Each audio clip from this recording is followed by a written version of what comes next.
Hello friends, welcome to my YouTube channel mathematics by VC. Relation and function class 12th। तो आज हम relation and function के बारे में पढ़ेंगे कि रिलेशन एंड फंक्शन के कौन कौन से टॉपिक हैं जिन्हें याद करने से रिलेशन के क्वेश्चन को आसानी से सॉल्व किया जा सकता है। तो आइए देखते हैं वो कौन कौन से टॉपिक हैं जिन्हें याद करने से या पढ़ने से रिलेशन के क्वेश्चन को सॉल्व किया जा सकता है। तो पहला है क्रमित युग्म, कार्तीय गुणन, संबंध, संबंध के प्रकार में रिक्त संबंध, सार्वत्रिक संबंध, स्वतुल्य, सममित और संक्रामक। तो ये जितने टॉपिक हैं उन सबको आपको याद होना चाहिए और इनकी परिभाषा आपको याद होनी चाहिए, तभी आप रिलेशन के क्वेश्चन को आसानी से सॉल्व कर पाएंगे। तो पहला है क्रमित युग्म किसे कहते हैं। सामान्यतः समुच्चय के अवयवों के क्रम में परिवर्तन करने पर समुच्चय में कोई भी परिवर्तन नहीं होता है, परंतु यदि दो अवयव वाले समुच्चय ब्रैकेट में a, b में a का प्रथम स्थान तथा b का द्वितीय स्थान निर्धारित कर दिया जाए तो इस प्रकार निर्मित समुच्चय क्रमित युग्म कहलाता है, जिसे संकेत ब्रैकेट में a, b से दिखाते हैं। और ध्यान दीजिएगा कि क्रमित युग्म a, b कभी भी b, a के बराबर नहीं हो सकता है, इसलिए a, b does not equal to b, a। दूसरा है कार्तीय गुणन। कार्तीय गुणन किसे कहते हैं ये भी देख लीजिए। यदि a व b कोई दो अरिक्त समुच्चय है तथा small a belongs to capital A, small b belongs to capital B, तो सभी क्रमित युग्मों a, b से बने समुच्चय को a और b का कार्तीय गुणन कहते हैं। इसे a क्रॉस b से दिखाते हैं। ठीक है, ये परिभाषा था। अब आइए क्वेश्चन को सॉल्व करते हैं। दिया है जैसे यदि a is equal to bracket में 1, 2, 3 तथा b इज इक्वल टू 4, 5 हो तो a क्रॉस b का मान ज्ञात कीजिए। तो a क्रॉस b में हमें पता है कि small a belongs to a, मतलब कि a का अवयव स्मॉल a का अवयव कैपिटल A में होना चाहिए और स्मॉल b का अवयव कैपिटल B में होना चाहिए। तो a cross b is equal to 1, 4। यहाँ 1 देखिए small a belongs to a के लिए 1 a का अवयव है और 4 b का अवयव है। ठीक है, तो इसी प्रकार से 1 क्रॉस b में 1, 4, 1, 5, 2, 4, 2, 5, 3, 4 और 3, 5 ऐसे ही इसी को कार्तीय गुणन a क्रॉस b कहते हैं, जिसमें प्रांत 1 और प्रांत 1 और कोड सह प्रांत 4 है, मतलब कि a belongs to capital A और b belongs to capital B है। ठीक है, इसी का ये जो परिभाषा है कार्तीय गुणन का, इसका एक विलोम भी होता है b क्रॉस a, जिसको हम b belongs to capital B के लिए निर्धारित करते हैं। इसमें ये a क्रॉस b का उल्टा b क्रॉस a हो जाता है। यहाँ पर 4, 1 मतलब कि b बिलोंग्स टू b के लिए, यहाँ देखिए b बिलोंग्स टू b और a बिलोंग्स टू a है, तो ये 4, 1 ये 1 a है, a का अवयव है और ये 4 b का अवयव है। ठीक है, तो ऐसे ही कार्तीय गुणन के क्वेश्चन को ऐसे ही सॉल्व किया जाता है। अब आइए देखते हैं अगला टॉपिक क्या है। अगला टॉपिक है संबंध। ये बहुत ही ज़रूरी है, इसकी परिभाषा तो आपको याद होनी ही चाहिए। संबंध किसे कहते हैं आइए देख लेते हैं। यदि a व b दो समुच्चय हैं तो a क्रॉस b का कोई उपसमुच्चय a से b में एक संबंध R कहलाता है। ठीक है, और शॉर्टकट में है R a क्रॉस b का उपसमुच्चय होता है, मतलब कि संबंध a क्रॉस b का एक उपसमुच्चय होता है। अब आइए देखते हैं आगे क्या है। यदि समुच्चय A का कोई अवयव A समुच्चय B के किसी अवयव B से संबंध R से संबंधित हो तब A cross B belongs to R होता है। इसे A रिलेटेड B भी लिखते हैं, मतलब A से B में संबंध। ठीक है, अब आगे देखते हैं। मान लीजिए A किसी स्कूल की कक्षा 12 के विद्यार्थियों की समुच्चय है तथा B उसी स्कूल के कक्षा 11 का समुच्चय है। अब समुच्चय ए से समुच्चय बी तक के संबंध निम्न प्रकार परिभाषित किए जा सकते हैं। ठीक है, इसमें देखिए संबंध कैसे परिभाषित होता है, संबंध किसे कहते हैं, यहाँ आसानी से आपको पता चल जाएगा। तो पहला है A comma B belongs to A cross B. A cross B का मतलब है कि आर संबंध। ठीक है, यहाँ देखिए दिया है ना, ए क्रॉस बी आर का उपसमुच्चय है। ठीक है, तो ए बी का भाई है और A belongs to capital A है, A belongs to capital A और B belongs to capital B. ठीक है, तो ए बी का भाई है, मतलब ए कक्षा 12 का है विद्यार्थी और बी कक्षा 11 का है, तो ए बी का भाई हो ही सकता है। ठीक है, तो ये संबंध है। दूसरा है A comma B belongs to A cross B such that A की आयु बी की आयु से अधिक है। ये भी ठीक है, ए जो है कक्षा 12 का विद्यार्थी है और बी कक्षा 11 का है, तो ए की आयु बी की आयु से अधिक है, मतलब कि ए कक्षा 12 में जो पढ़ता है वो बी कक्षा 11 के आयु उसकी ज़्यादा है। ठीक है, अब आइए देखते हैं संबंध के प्रकार, संबंध के कौन कौन से प्रकार होते हैं। जिसमें से पहला है रिक्त संबंध। रिक्त संबंध किसे कहते हैं? सेट ए समुच्चय ए पर परिभाषित संबंध आर एक इम्पटी और वॉइड रिलेशन कहलाता है।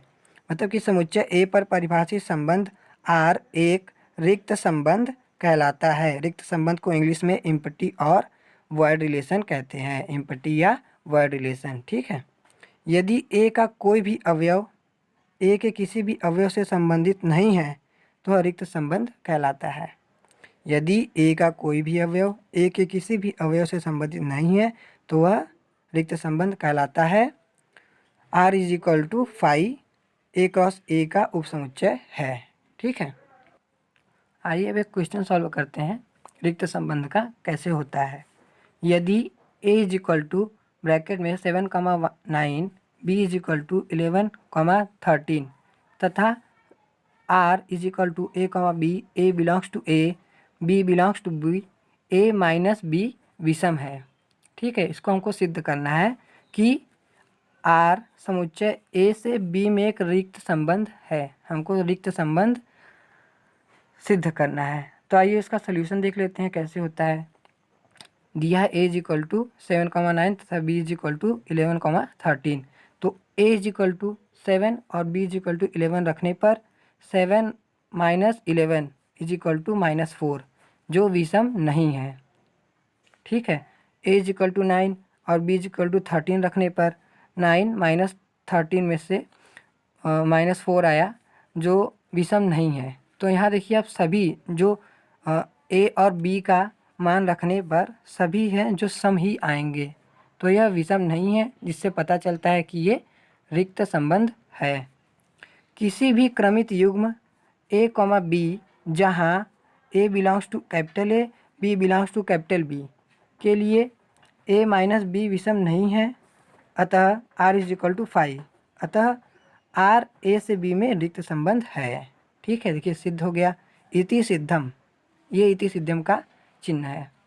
अब आगे देखते हैं कौन सा संबंध है, वह है सार्वत्रिक संबंध। समुच्चय ए पर परिभाषित संबंध आर एक सार्वत्रिक संबंध यूनिवर्सल रिलेशन कहलाता है। यूनिवर्सल रिलेशन मतलब सार्वत्रिक संबंध कहलाता है यदि ए का प्रत्येक अवयव, ध्यान से सुनिएगा, यदि ए का प्रत्येक अवयव ए के सभी अवयव से संबंधित है तो वह सार्वत्रिक संबंध कहलाता है, अर्थात R is equal to A cross A. ठीक है, ये सार्वत्रिक संबंध की परिभाषा था जिसे आपको याद करना है। याद होगा आपको परिभाषा तभी आप क्वेश्चन को सॉल्व कर पाएंगे। अब आइए देखते हैं इसको, क्वेश्चन को भी सॉल्व कर लेते हैं। यदि A is equal to 1,3 B is equal to 5,7 तथा R I is equal to A comma B such that A belongs to capital A B belongs to capital B और ए माइनस बी सम है। ठीक है, यहाँ कह रहा है कि ए माइनस बी सम है, तो सिद्ध कीजिए कि आर समुच्चय ए से बी में एक सार्वत्रिक संबंध है। हमको सार्वत्रिक संबंध ए से बी में सिद्ध करना है। ठीक है, तो आइए देखते हैं। दिया है A is equal to 1,3 B is equal to 5,7 R is equal to such that A comma B such that A belongs to capital A, B belongs to capital B तथा ए माइनस बी सम है, तो are is equal to हो जाएगा 1,5, क्योंकि A belongs to capital A, B belongs to capital B है। ठीक है, तो ए का मान ए से रखेंगे और बी का मान बी से रखेंगे। ठीक है, तो ए का मान ए से रख दिए, बी का मान बी से रख दिए, फिर इसमें ए का मान ए से रखें, बी का मान बी से रखें, फिर ए का ए में, मतलब कि कार्टेशियन प्रोडक्ट, मतलब कि कार्तीय गुणन इसमें करना है। ठीक है, और आगे देखिए वही दिया है कार्तीय गुणन का, A cross B is equal to 1,5, 1,7, 1, 3,5 और 3,7। स्पष्टतः पता चल गया कि A cross B R is equal to A cross B, अतः आर समुच्चय ए से बी में सार्वत्रिक संबंध है, यह सिद्ध हो गया।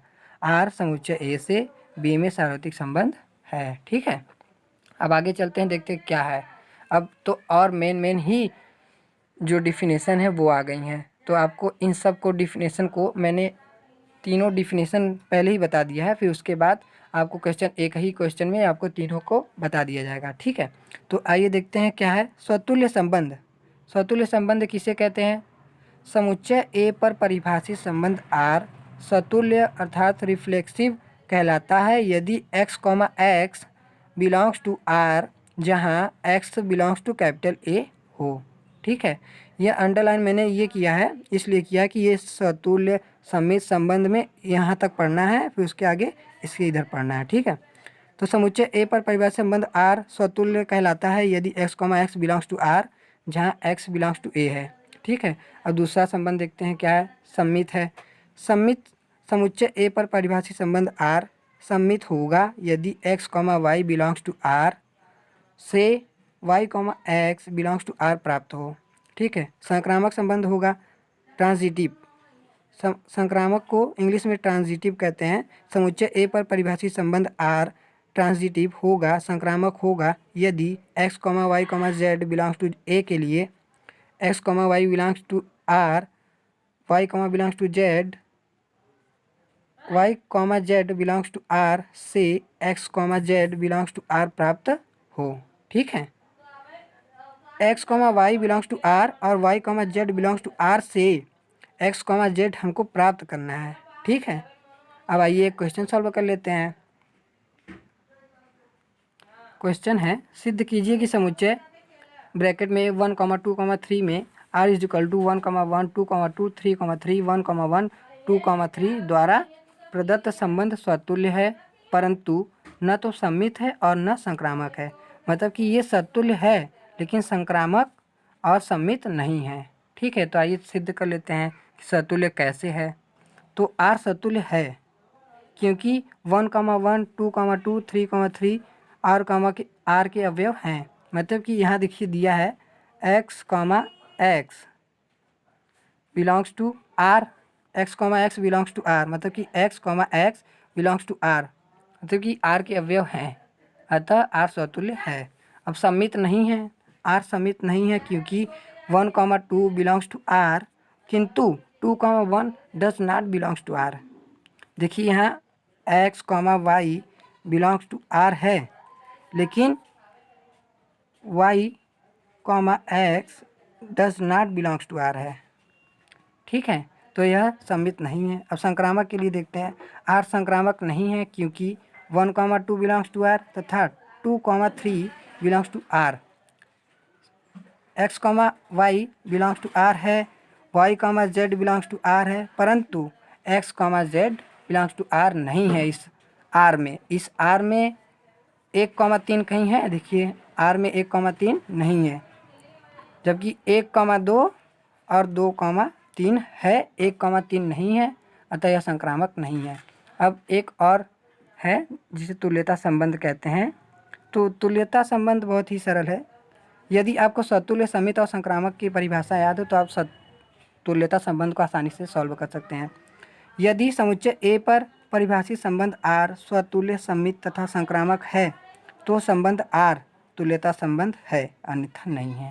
देखिए एकदम सरल सा परिभाषा है इसका। यदि समुच्चय ए पर परिभाषित संबंध आर स्वतुल्य, समित तथा संक्रामक है तो संबंध आर तुल्यता संबंध है, अन्यथा नहीं है। मतलब कि स्वतुल्य, समित और संक्रामक है तो तुल्यता संबंध है, अन्यथा नहीं है। तो मिलते हैं नेक्स्ट वीडियो में, जिसमें हम फंक्शन के बारे में पढ़ेंगे। अगर आपको ये वीडियो अच्छी लगी हो तो please like, subscribe and comments में ज़रूर बताएं कैसी लगी है।